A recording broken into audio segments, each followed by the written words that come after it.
This time on iRate Garage, it's time to see if this thing will start. And if it starts, will it run? And if it runs, does it make any nasty sounds that we need to be concerned about? But we got to get through some other things first. Got to put coolant in it, mount up the carburetor, get some weird things figured out with linkage and whatnot, give up, succeed, give up again, succeed some more, all in this episode. Let's get into it.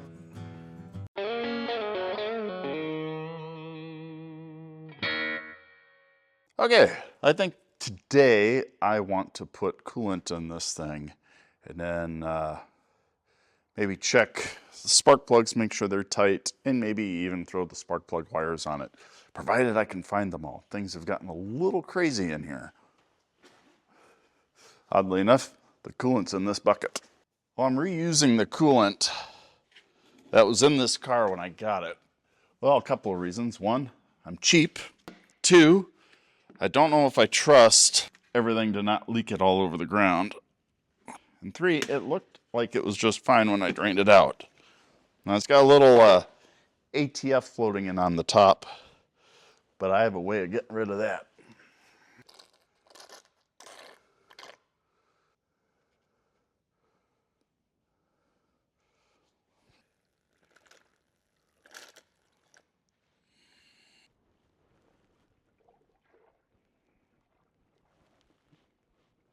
You can hear the air rushing out of the system, pushing through the motor. That's kind of cool. Oh, that is it. Shove the bucket right under that leak. Or drip. Yeah, it's just leaking out from around the cap. Don't know at what point the audio will drop off. My mic fell off into my bibs. Anyway, so that is full of coolant. I like it. Thermostat housing's leaking.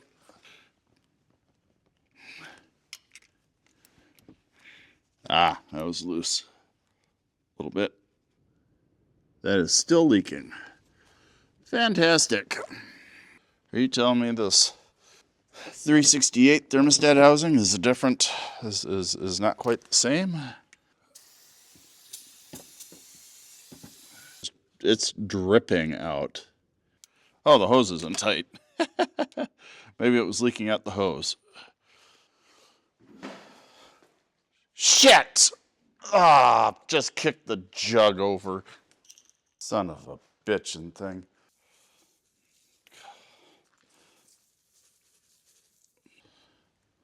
I think that's growing. Shit. That's definitely leaking. I've done that on this on differential covers and had it work. This is the 368 thermostat housing. This engine didn't come with one. Again, this is part of the reason why I wanted to use the old coolant. I wasn't convinced that wasn't going to leak. Oh, it is just pouring out the back of that housing. I already know it's leaking. I just want to make it worse, more obvious. Right down there.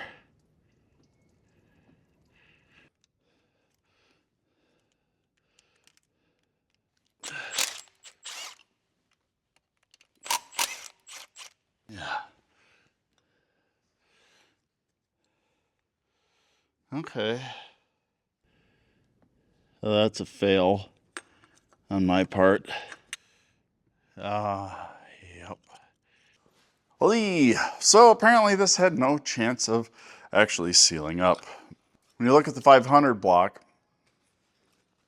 where the thermostat goes in, it's pretty much perfectly round. When you look at the 368 block, it's a little oblong shaped, much like this guy here. I had a sinking suspicion, and that's why I used old coolant. A little bit of a fail there. I was hoping that was going to work, because then I could save a little money, save money on one of these, and save money on a hose. Oh well, no big deal. I'll catch you guys in a little bit. This episode, powered by Red Bull.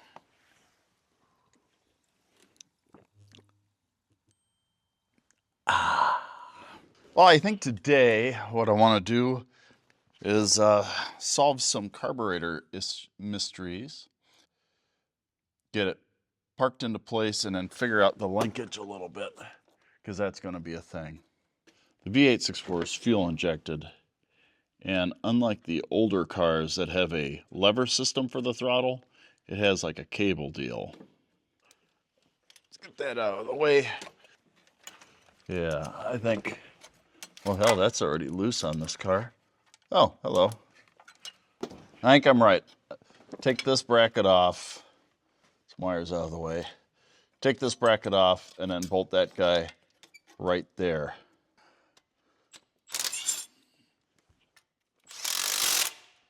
Leave that loose until I get the carb on there. Put that gasket on the right way. All right, that looks good.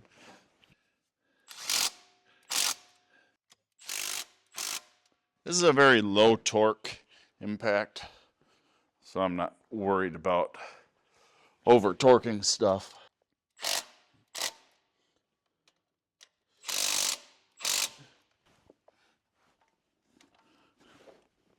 See, it's not over tight at all. All right, well, I have in my hands two not permanent fixes. I'm a hack, but I'm not that much of a hack. There we go. And then, I swear to God, I bought carburetor return springs. Do you think I could find the damned things? Hell no. So I found this thing, which I have no idea what it's from. That'll work for now. It only looks incredibly ridiculous. But, oh, that's a lot. That's a lot of spring tension. That's not gonna work. I need to find those carburetor return springs. Anyway, it's getting late. I've been out here a little longer than I planned on. Catch you guys on the flippity flip. And we're back. Now, I ordered one of these thermostat necks, and it would probably work just fine if I filed the holes in it to where it would fit. It'd only be like 1/8 of an inch a hole. Not too bad, this is aluminum. Problem is the hose is the wrong size. And I'm trying to do this without spending a whole lot of money, or at least not more than I have to, right? We're on a budget here. What I'm gonna do is take and file this hole here as much as I can, which is about a 1/16, and I think that will be enough to make this so it seals up a little better.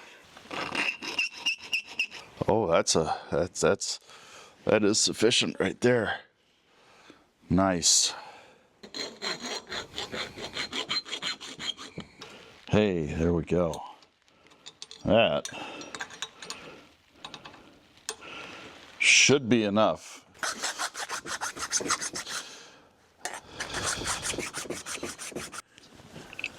That might be sufficient.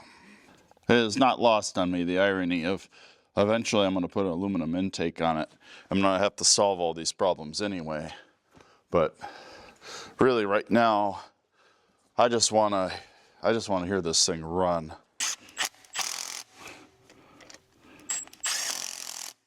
As I'm recording this, it is February 28th in Minnesota, and it has been nice and warm all week until my parts show up, and then it gets cold.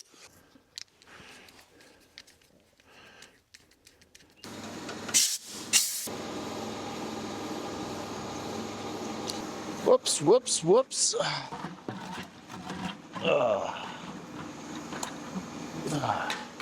I hate this thing. I'll just let nature take its course there. Where the hell did I put that light? Well, apparently that light went off to the big pile. Oh boy. There's a dog hair in the coolant. Is that a problem? You know, I've completely forgot to put the thermostat in. That's not leaking. Either because of the new gasket or because of my modification to the holes on that. Oh, there's dog hair on the camera lens. Can't imagine how that happened. And it's leaking. Again, I know what you're thinking. Well, you probably need to use RTV. And you're probably right. That would largely solve what I'm fighting here. But it's a little cold right now. RTV isn't going to work. That's that whole room temperature part of the room temperature vulcanization. Realistically, though, it's probably okay enough to get this thing running and make sure it actually, runs and it behaves. I did find my carburetor return springs. This is small victories in life, That feels good. I got to get what's called a X-clip and a washer to put on that to have it work properly. And again, I think I need to modify this bracket. Might be a little bit much on the tension side of things, but it was okay.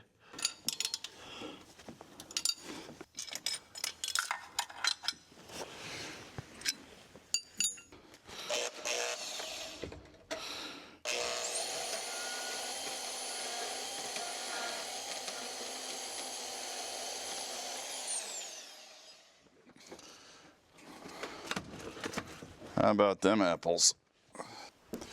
Okay, well, I think I'm going to call that sufficient. I may end up using that end to anchor it a little better.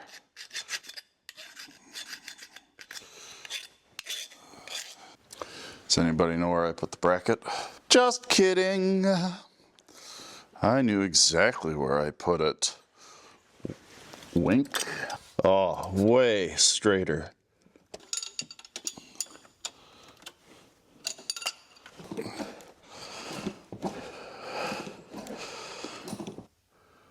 It just feels a little stiff. Wait. Take that off. Maybe this spring would be better. That feels perfect. It's not a professional operation. What did we learn today? The coolant is still leaking, but it has improved. Irrespective of that, I think we're actually sitting pretty good. Because again, my big goal is to hear this thing run. Hear it fire and hear it run. It's actually not even that late. I think we could still get some stuff done. I don't remember if I tightened up the spark plugs or not. Oh, that's tight.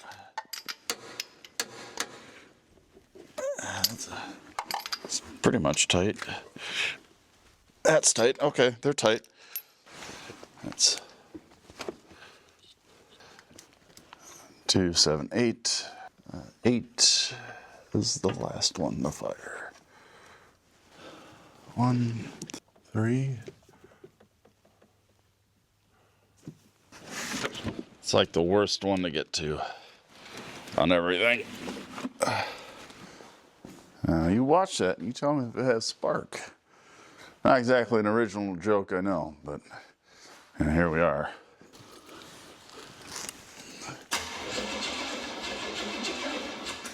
It indeed has spark. It's leaking. I can see it's leaking, but the gauge says it's holding pressure. Who the hell knows? But I think we're really, really close to hearing this thing light off. I do have to figure out gauges. That is a thing. I wanted small gauges and I didn't want to drill holes in the bulkheads, so I went with some electronic ones. The sensors are already on the motor, but I just have to wire them up and put them in. We're close. We are so close to being ready to go. I kind of want to pour something down the carb just to see if it'll light, but I'm not remotely prepared for that kind of an event. But it's just really what this series is trying to do is prove the point that if you just do a little bit here and there, you can actually get a lot done. So I think I'm going to call it for today. All right, catch you in a bit. So the last couple of days I've been trying to figure out wiring for my gauges. Now, once again, I feel really silly. I wanted to reuse some of the factory wiring that's no longer in use. Trying to find the wires and cut them into the loom, and I don't have to splice and do all this other kind of stuff. Never occurred to me. Right now I have a light in the car and it's shining through the open harness from the there's multiple looms that come through the firewall, and one is just not used at all anymore. I can see through the holes. So I think I'm just gonna run the wires through that and call it good enough. That mamma jamma right there. I can see light coming through the hole. So what I think I'm gonna do is just take and run the wires right through there. Should be fine. Which is good because the instructions for these gauges were very specific about the type of gauge of wire used. So I'm guessing that's relatively important. I think I'm gonna use blue for coolant and red for oil. Right? Blue, cool, red, oil, although coolant gets hot.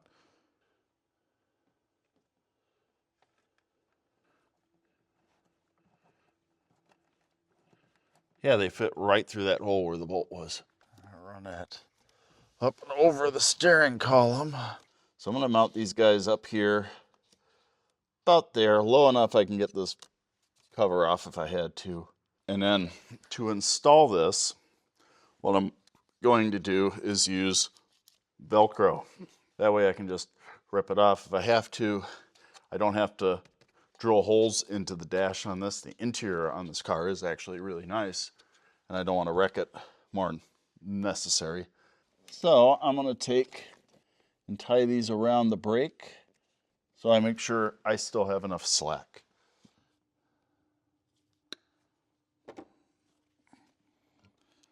Now, one thing I hate is this plastic thing. So I'm going to pull that off because, quite frankly, I think it makes it look like shit, like full-on amateur hour.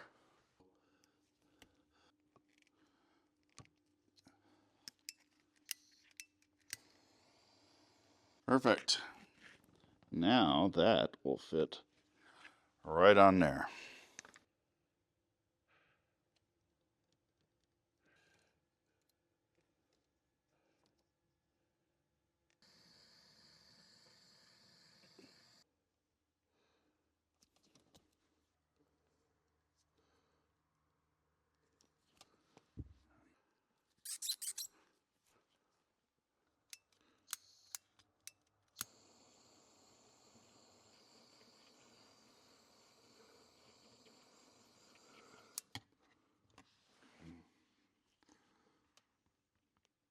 There we go. Well, cool beans. I'm digging that. I think that's all I got time for today. But at least I got that part figured out. Well, I'll catch you tomorrow. So, I didn't film any of it, but I just did up the gauges here.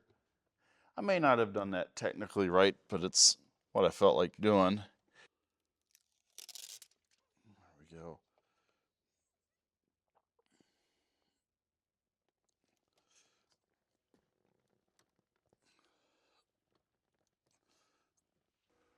That works for me. It does take a little bit of time for that adhesive to cure up. Got the key. Worky, worky. Excellent. I think that's really all I have time for today, but I'm feeling far more confident in seeing if this thing will start now that that is taken care of, now that I have some gauges. So maybe tomorrow I'll work on some fuel system stuff, think about how I want to go about this. Catch you tomorrow, guys. So close to hearing this thing run, I can taste it. We're right there. We're within something of actually hearing this thing light off. So today I'm working on some fuel system stuff. I already have a piece of hose cut. Go from there to there. I'm gonna find a logical place to put the fuel filter. I'm thinking maybe even just right here. Yeah, that'll work. Not a huge fan of these plastic filters on top of the engine like that. I don't mind them below, but on top that can be a bit, you know, flamey. Somebody spread the rumor that you had lost your life. At least that's the way I heard it and what I told my wife. It'll work, I just hate it.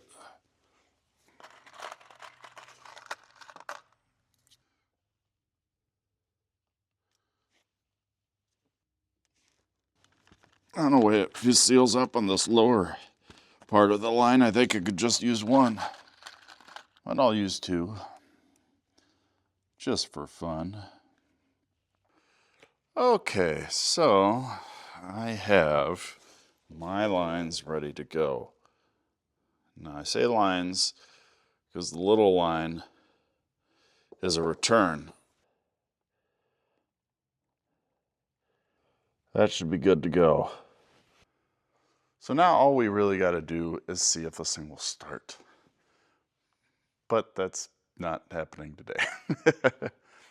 So winter has come back. It snowed last night and it's a little cold today, but not too cold. I think we will be just fine trying to start this bad boy up.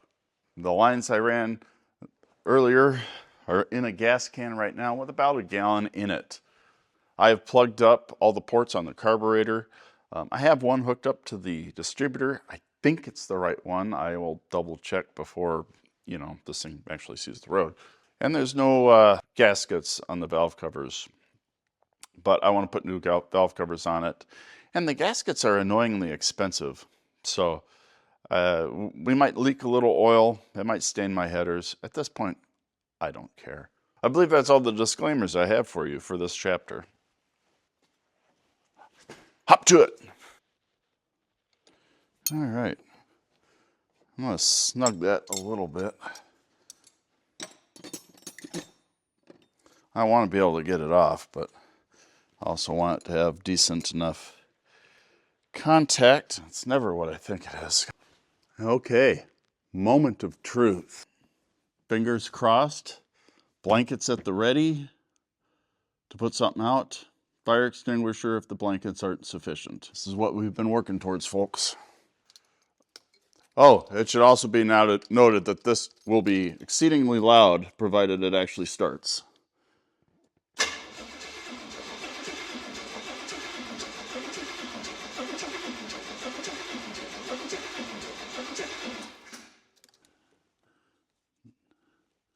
Nothing in the fuel bowl.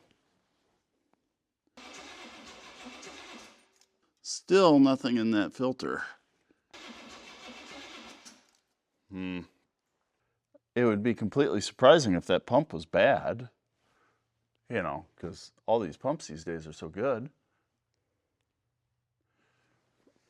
Maybe we try just a little sauce. In the carburetor would be nice. Just a teeny weeny little bit. All right, see what happens.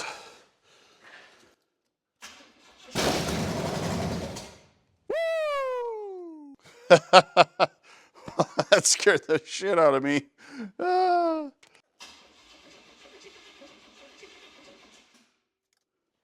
This thing is basically open header. Well, basically, it is open header. All right, let's try that again.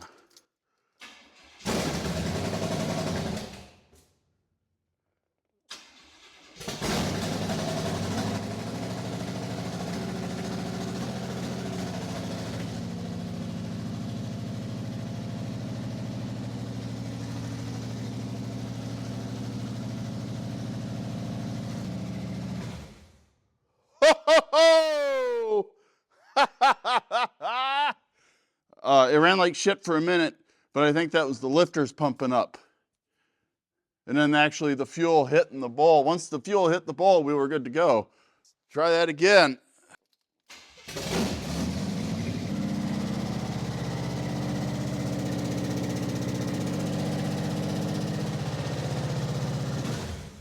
All right, something's smoking. Not sure what that smoke's coming from. Yeah, it has 40 pounds of oil pressure. I mean, what more do you want? Transmission lines don't appear to be leaking. Carburetor doesn't seem to be leaking either. That son of a bitch runs. I mean, what the hell's that about, you know?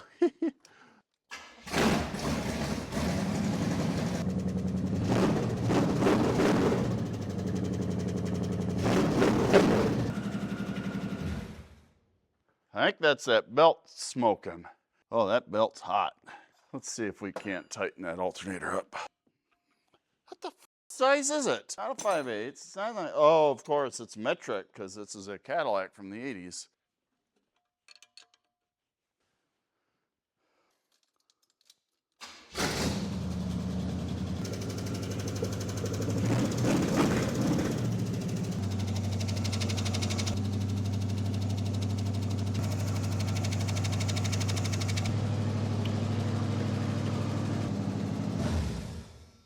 That's one loud son of a bitch. Oh. It's got a little bit of heat into her now. Gauge says 150. Yeah, I'd buy that. Oil pressure says 40 pounds. Does seem to be idling a little high. That could be a little much on the timing. Something like that. Let's see what it starts like hot.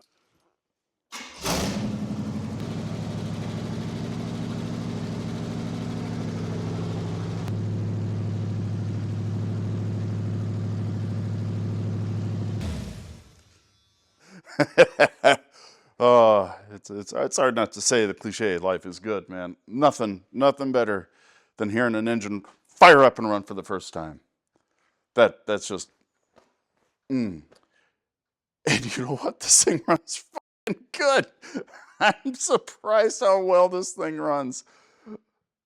Haven't touched the carburetor, haven't touched the timing. It just purrs like a kitten.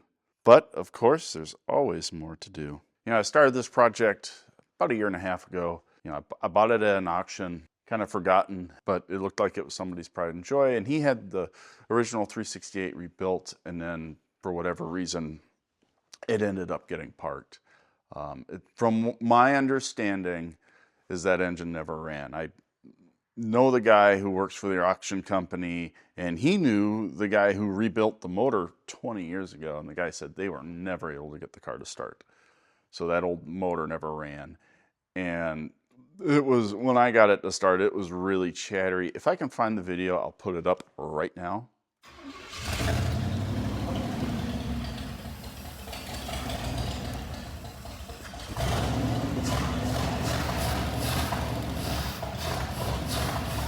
And I think, sadly, what I think had happened is the exhaust was packed full of mouse house, and they never figured it out. Car didn't start till I cut the exhaust off, which is crazy because that is almost exactly the way it was in Bicycle Garage's channel with the V8 6.4. Derek fought with that car and couldn't get it to start until he cut the exhaust. And when I was re-watching that video, it dawned on me, well, shit, well, maybe the exhaust is plugged. And sure enough, that's exactly what it was. But that motor rattled. It had so much clatter in it, and it got worse the more I ran it. And so it was pretty much junk. I was kind of keen on the idea of having a functioning V8 6.4. That's still something I would like to do in my time, at least once, to have one that actually works as designed. Well, when it came up that motor was pretty much shit, I went on the search and I found an ad for a 500 that the guy himself never heard run, but was told it was good. Sometimes you got to take chances, and when you're being cheap, you're probably going to take chance. I did drop the oil pan on this and replace the O-ring on the pickup. I wanted to put the oil pan from the 368 on it, but it just didn't work. Not only are the 500 bearing caps bigger, but the pickup sits a little funny when you attach it to those bearing caps. And I decided, instead of messing with any of that stuff, I'll just go ahead and throw the Eldorado oil pan back on it. And with the last year being really busy with a lot of breakdowns and whatnot with the main fleet, didn't have the time, didn't have the money to really work on this, or the desire for that matter. But this thing runs now, That's all that matters. That's all I keep coming back to is this thing runs now. What's next? The brakes are completely screwed on this car, so those need to get straightened out.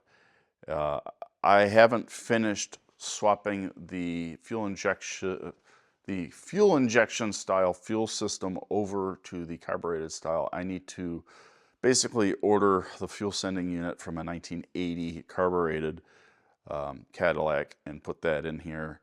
And I suspect the gas tank itself is actually junk. I won't know until I'm able to pull it out and fill it up with water and see what's going on, but it looks like it might be leaky.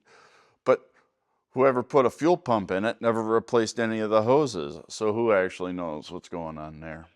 There you go, guys. I think I'm gonna call it there. We're gonna count it as a win and feel good about that. Enjoyed this video, please consider liking and subscribing. I think I'm gonna start it one more time. Just one more time for the ladies. Here you go, Mom.